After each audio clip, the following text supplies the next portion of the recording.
Oi, pessoal! E aí, bom dia! Como estamos? Como passaram de semana?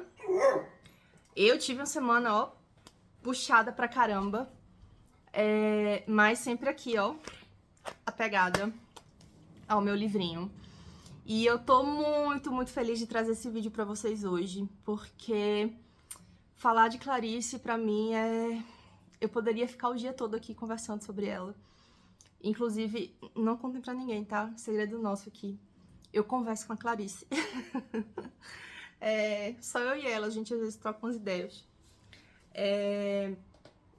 Ler Clarice, pra mim, tá? A minha experiência é assustador.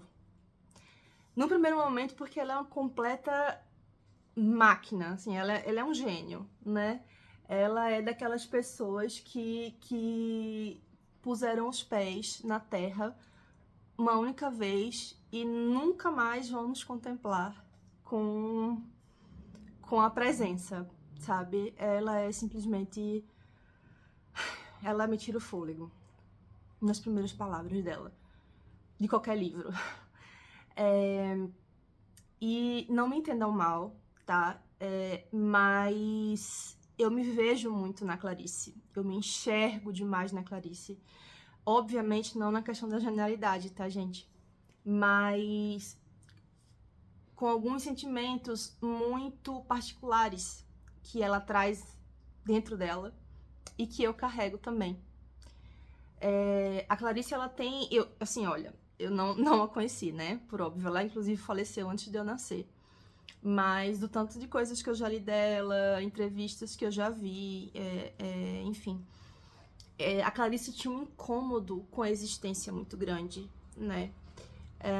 A Clarice, ela era intensa demais para um mundo que é morno demais. E eu penso que a Clarice sofreu muito na vida, principalmente por um sentimento de inadequação, de não pertencimento, de não encaixe. E eu, da minha maneira, sinto coisas muito parecidas, né?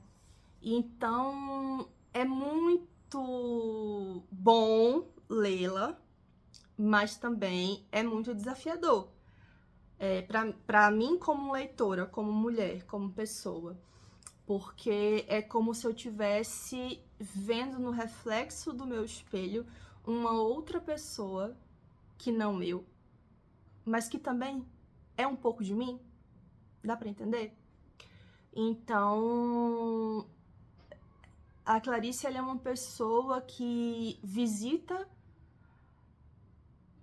as minhas vísceras e as minhas dores e os meus traumas e as minhas sensações mais profundas e secretas e traz à tona. Então, ler Clarice pra mim é me sentir completamente nua, né? É uma sensação bem desafiadora, tá? Mas assim, é sempre um divisor de águas, mais um deles, porque eu não acredito, tá, gente, que na vida só existe um divisor de águas. Não existe. Existem vários divisores de águas. Então, ler Clarice é sempre um divisor de águas na minha vida.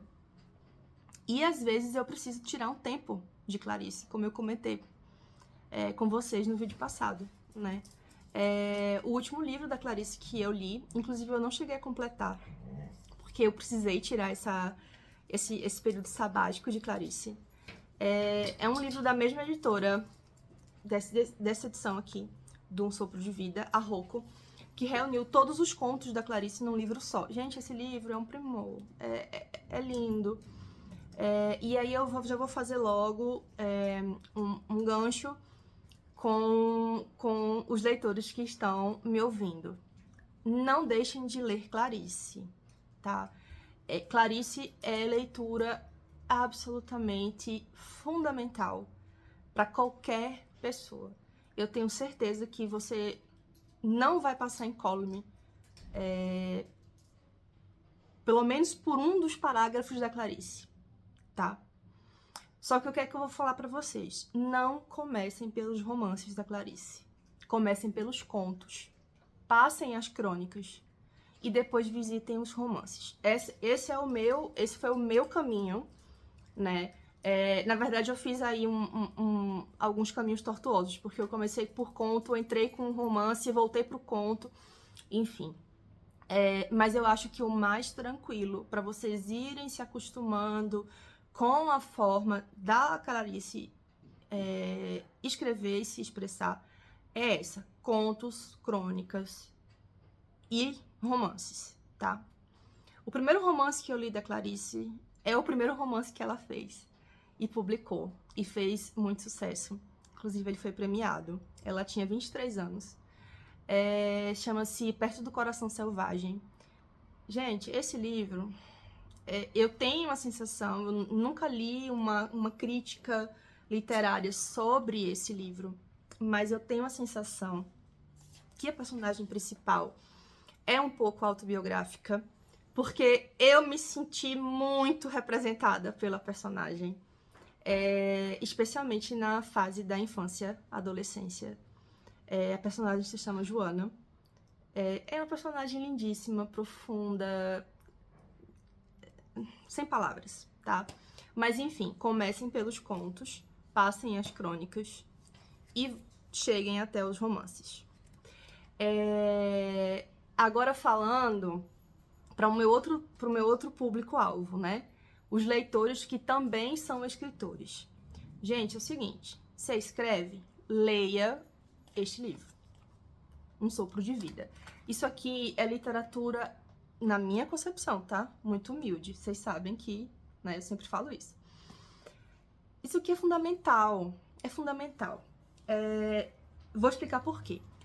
Não é porque o livro tem frases lindíssimas do começo, da primeira página até a última. Não é por isso. Não é porque é um autor conversando com a sua personagem. Não é por isso. Mas é pela capacidade de dar significado e transformar em personagem coisas muito singelas, como um cinzeiro, como um espelho, como uma mesa de granito, um cachorro, a voz, as palavras, a escrita.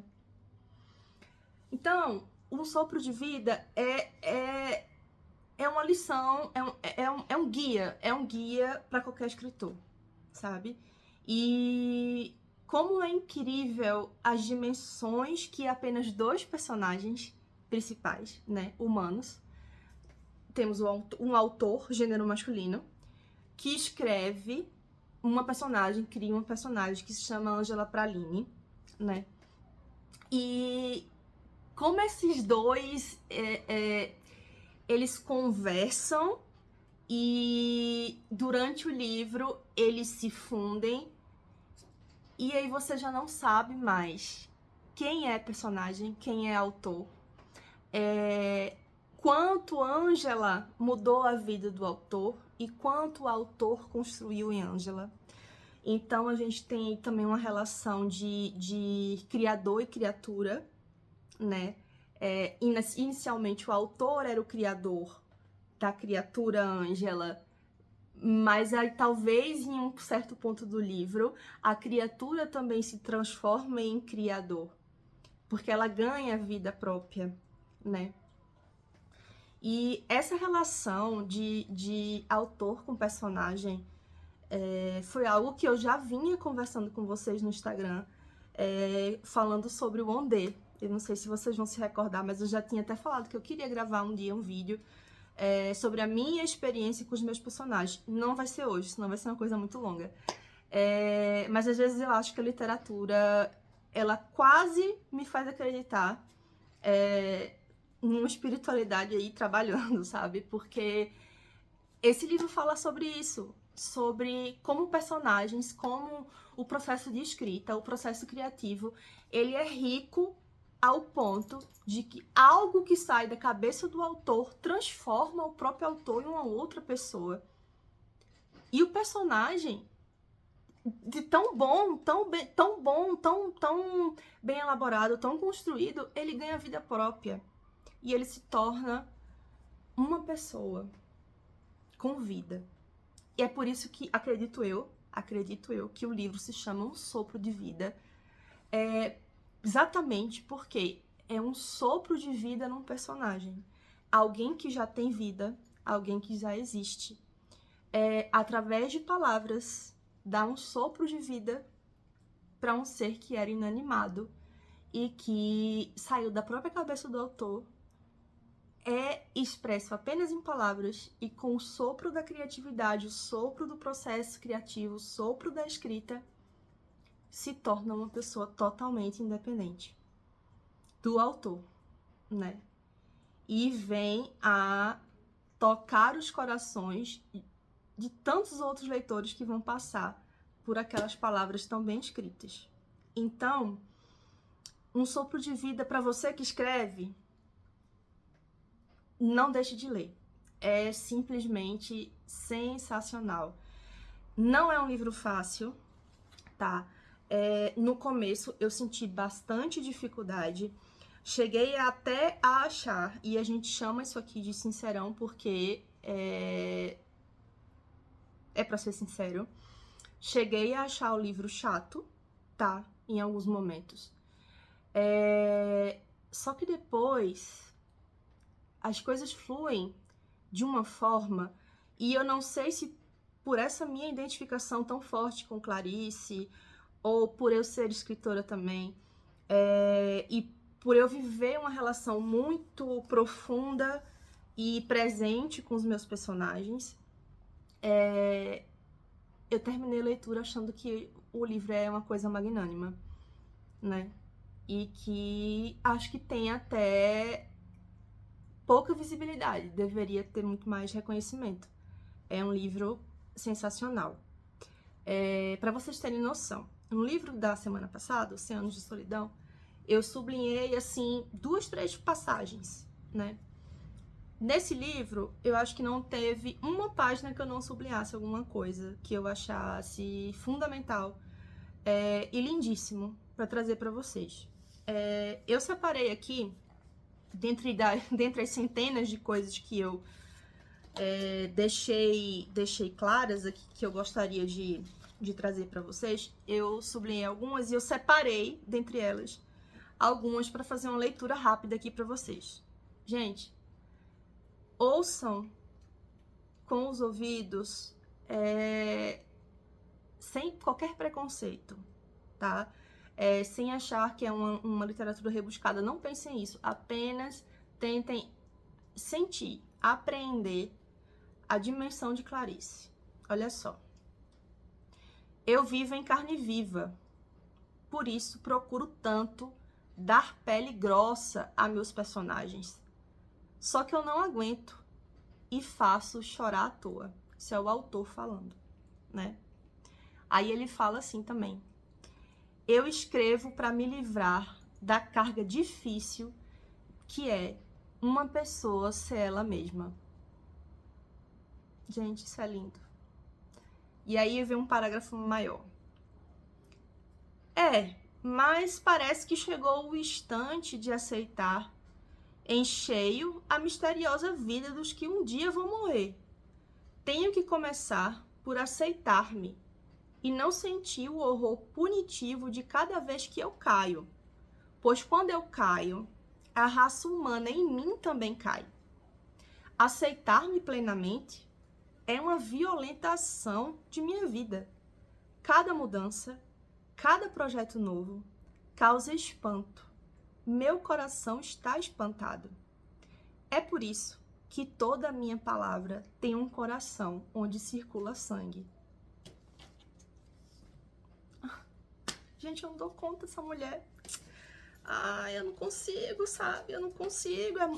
É muito maravilhoso. Gente, por favor, leiam com a mente aberta, sabe? Leiam querendo aprender, leiam querendo se alimentar disso aqui, sabe? É uma beleza. Nossa, eu como escritora, assim, olha isso, outra parte. Eu escrevo como se fosse para salvar a vida de alguém, provavelmente a minha própria vida. Isso aqui é tão Carol que se assim fosse colocar num 3x4, isso aqui, essa frase seria a representação escrita do meu rosto, tá? É impressionante. De repente, as coisas não precisam mais fazer sentido. Satisfaço-me em ser. Tu és? Tenho certeza que sim. Do zero ao infinito, vou caminhando sem parar. Gente, eu poderia falar aqui... Ai, são tantas as frases, tantas as coisas que ela diz que me tocam de uma... não vou nem mais ler, porque dá vontade de chorar, eu fico emocionada. Clarice tem esse poder comigo. E olha que eu choro muito pouco, tá? Clarice faz um reboliço na minha vida. Todas as vezes que ela vem, entra, acaba comigo, e aí eu tenho que vir aqui contar pra vocês. Falando um pouquinho dos personagens, são apenas 2 personagens, né? Na verdade, se a gente contar o cachorro da Ângela, né, que é a personagem do autor, teríamos 3. E aí vem aquela velha história que eu já conversei, que existem milhares de outros tipos de personagens, mas eu não vou entrar nesse assunto hoje, porque eu já comentei um pouco sobre isso no vídeo passado. Eu não sei se vocês lembram que no Instagram, tá nos meus destaques, eu comentei uma vez rapidamente sobre como que é a dinâmica autor versus personagem. E o tanto que essa dinâmica, ela é forte, poderosa, ao ponto de chegar um momento em que a gente não sabe quem que tá falando mais, se é o autor, se é a personagem, né? E nesse livro, No Sopro de Vida, a gente perde a noção de criador e criatura. Porque, lógico, no primeiro momento a gente sabe que Ângela foi criada pelo autor, né? Ele, inclusive, tem uma hora que ele fala: Ângela é um boneco que eu dou corda. E quanto mais corda eu dou, mais para frente ela vai, né? Mas chega um momento que o autor, ele deu tanta vida a Ângela que é a Ângela que tá dando corda pra ele, né? E aí o autor se apaixona por Ângela, porque a Ângela, ela é tão bem descrita, tão bem trabalhada, que ela se corporifica. Vocês entendem isso? O processo de escrita literária, gente, é uma coisa... Eu não tenho palavras. Eu não tenho palavras. Existe uma frase aqui no livro que fala assim: eu escrevo para não ficar louca. Eu, Carol, escrevo para me encontrar no mundo. E desde que eu escrevi o Ondê, isso não é segredo, eu já comentei no Instagram, nos primeiros vídeos que eu fiz pra vocês. Eu me sinto muito menos solitária do que eu já me senti um dia. E eu confesso pra vocês que muitas das vezes eu sento pra comer um pão, tomar um café, e eu convido os meus personagens pra conversar comigo. Tamanha é a presença deles na minha vida e a importância deles na minha vida, né? E eu já falei também outras vezes que eu tenho um apego muito grande pela Juventina, né? E eu me pego perguntando assim: Juventina, o que será que você acha disso? Será que é assim? Será que é assado? E a minha vida se tornou muito mais leve depois que eu trouxe esses personagens pra junto de mim, né? Eu vivi um pouco esse processo também de trazer pessoas que não são tão pessoas assim pra perto de mim com a música. Eu também sou uma pessoa muito ligada à música, eu já conversei isso com vocês também. E eu sou, quem me conhece um pouquinho por fora das câmeras e por fora das palavras escritas nos livros, eu sou muito apaixonada pelo Belchior. É um dos cantores que eu amo. Um poeta... Ai, nossa, gente, eu não tenho palavras pro Belchior. Quantas vezes eu me senti sozinha e me vi conversando com o Belchior? Centenas. Centenas. E como a minha vida ficou muito mais leve depois que eu descobri que eu posso sim conversar com essas pessoas que eu admiro, porque elas me fazem mais próximas da Terra, da humanidade, né? E aí eu não vou continuar falando sobre isso por 2 motivos, porque aí a gente entra numa esfera muito íntima, eu sou uma pessoa muito reservada, eu não gosto muito de contar sobre essas coisas, sobre essas coisas minhas, né? E também porque eu vou ficar parecendo uma pessoa muito maluca, né? Mas eu tenho certeza que as pessoas que escrevem vão se identificar comigo, vão entender do que eu tô falando, né? E o Sopro de Vida é sobre isso. O criador que se transforma em criatura e a criatura que se transforma em criador. E aí você já não sabe mais quem fala sobre quem controla quem é maior do que o outro, né? O autor, inclusive, ele chega a dizer no livro que ele está apaixonado por Ângela. E em outras páginas anteriores, ele rebate Ângela, sabe? Ele fala, Ângela é boba. Ângela acha tudo muito frívolo, tudo muito, né? Ela é uma pessoa que não tem profundidade. E aí, algumas páginas mais à frente, ele tá apaixonado pela Ângela, né? E que lindo é esse processo, né? Por fim, eu queria fazer uma observação sobre o título do livro, que se chama Um Sopro de Vida, como eu já falei aqui. Eu acho que esse Um Sopro de Vida, ele pode ser entendido de 2 formas. Isso é uma análise minha, tá, gente?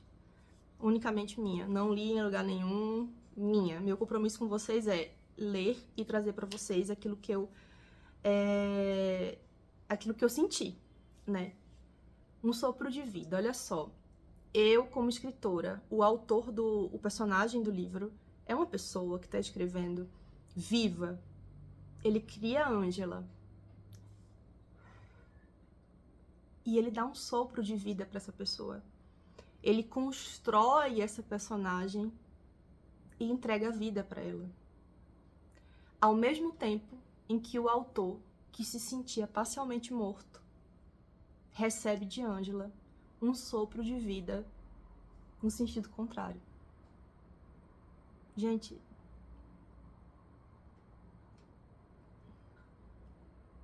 o que é escrever se não dar um sopro de vida às ideias e transformá-las em algo concreto? É isso. E que lindo que é esse processo.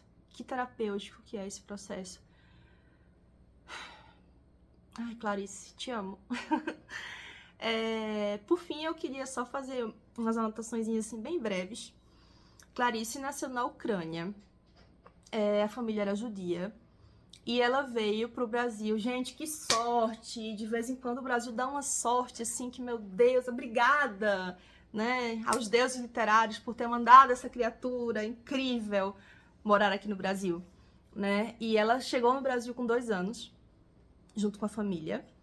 E ela não se chamava Clarice, inicialmente, ela tinha um outro nome. Deram o nome de Clarice para ser um pouco mais abrasileirado, né? E a primeira cidade que ela morou foi Recife, a minha cidade, onde eu nasci, né? Clarice escreveu sempre desde muito nova, 9, 10 anos, e ela lançou o primeiro livro dela, que é Perto do Coração Selvagem, um romance, que eu não sei se eu já comentei aqui no vídeo, mas se eu não comentei, eu vou comentar de novo. Lindíssimo, pesadíssimo, profundo. Não comecem por ele, tá? Não comecem. Tenho em mim a sensação que é um romance autobiográfico, porque eu me vi muito em Joana, que é a personagem principal. Foi um livro divisor de águas na minha vida, sem dúvida alguma. É um livro sobre não pertencer, quando se é obrigado a pertencer. Incrível. Então, a Clarice escreve desde muito jovem, né? E ela foi se aprofundando, ela foi se aperfeiçoando. E a escrita dela é tão precisa, é tão... é volumétrica, sabe? As palavras de Clarice, elas ganham dimensões, muitas dimensões. Não só a dimensão do papel. Isso é de uma riqueza, gente, que poucos sabem fazer. E ela faz exatamente o que eu falei no vídeo passado que o Gabriel não faz. Trazer o leitor para próximo dela. O leitor, ele se engendra no cenário literário dela. E isso é muito difícil de ser feito, né? E ela fazia com maestria. Então, gente, é isso. Eu espero que vocês tenham gostado. Eu seria capaz de passar o dia aqui conversando com vocês sobre Clarice, lendo as centenas de frases que eu grifei aqui no livro. Eu até pensei assim, vou colocar algumas frases na legenda. Não vou, sabe por quê? Porque as pessoas não leem Clarice, pegam as frases, acham as frases bonitas e, nossa, li Clarice. Você não leu Clarice. Se você copiou uma frase de Instagram, você não leu Clarice. Leia Clarice. A partir do momento que você conheceu todo, pegue o pequeno, pegue a parte menor e use essas frases com sabedoria. Porque muitas vezes as frases, elas retiradas do contexto, tiram a grandiosidade do trabalho da autora, gente. Não façam isso. Não façam isso, tá? Clarice não é autoajuda. Clarice não é autoajuda amorosa. Clarice não é psicóloga do amor. Gente, não façam isso com Clarice, por favor, tá? E esse vídeo é um pouquinho de pedido também. Não façam isso com ela. Eu fico tão triste quando eu vejo Clarice resumida a esse tipo de coisa. Clarice é muito maior. A Clarice é um monstro. A Clarice é um gênio. E enquanto eu puder vir aqui e enaltecê-la e falar das coisas grandiosas que ela fez em vida, estarei aqui, tá? Então, espero que vocês tenham gostado. Ah, sim, já ia me esquecendo.